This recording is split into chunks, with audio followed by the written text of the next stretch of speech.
Bank, ভূমি office এবং জাতীয় পরিচয়পত্র পরিদপ্তরের কর্মকর্তাদের একটি চক্র মর্টগেজের মাধ্যমে বিভিন্ন আর্থিক প্রতিষ্ঠান থেকে হাতিয়ে নিয়েছে কোটি কোটি টাকা।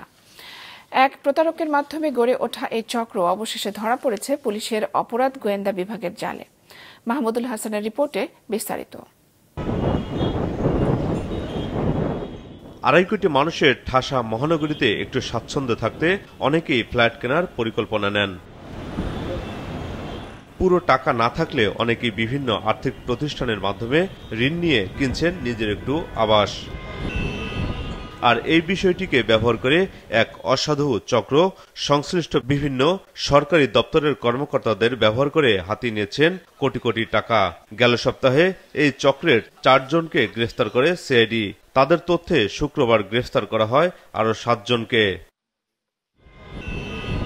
সংস্থাটি বলছে, চক্রটি প্রথমে জাতীয় পরিচয়পত্র পরিদপ্তরের অসাধু কিছু সদস্যদের দিয়ে ভুয়া এনআইডি কার্ড বানিয়ে ভূমি অফিসের কর্মকর্তাদের সাহায্যে জাল দলিল বানাতো।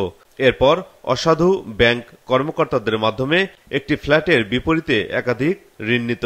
ব্যাংক সহ মোট 6টি আর্থিক প্রতিষ্ঠান থেকে লোন নিয়েছে চক্রটি। একমাত্র ওয়ালটন এসি দিচ্ছে 1 বছরের রিপ্লেসমেন্ট গ্যারান্টি। এক ব্যক্তি একই ফ্ল্যাট ডুপ্লিকেট দলিল তৈরি করে 6টি আর্থিক প্রতিষ্ঠান থেকে লোন নিয়েছে 8 কোটি টাকা। এনআইডি দ্বারা করে দেয় এদের চক্র, প্লাস ভূমি অফিসের যে যারা রেজিস্ট্রি বা এই যে ডুপ্লিকেট দলিল যারা করে দেয়, এদের সম্মিলিত একটি চক্র এই ভূমি জালিয়াতি, ফ্ল্যাট জালিয়াতির সাথে জড়িত। তারা কিভাবে একাধিক এনআইডি তৈরি করত তা খতিয়ে দেখছে সংস্থাটি। এছাড়া ভূমি অফিস ও ব্যাংকের আরো কারা কারা জড়িত তাও খতিয়ে দেখা হচ্ছে। এখানে ব্যাংকের লোক জড়িত।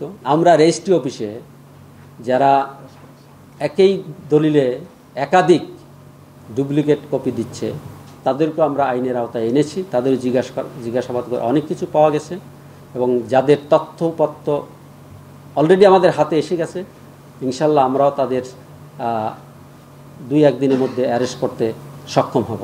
জয়নাল ফ্ল্যাটের মালিকানার দলিলের মাধ্যমে দেশের বিভিন্ন ব্যাংক ও আর্থিক প্রতিষ্ঠানে হাতিয়ে নিয়েছে শত শত কোটি টাকা।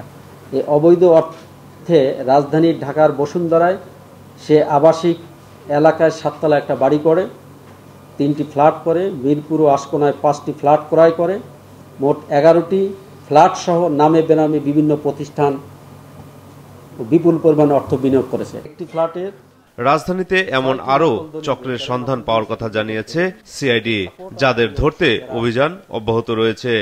নিচের দিকে কাজ করে। মাহমুদুল হাসান, মাছরাঙা সংবাদ, ঢাকা। একজন অ্যারেস্ট হয়েছে।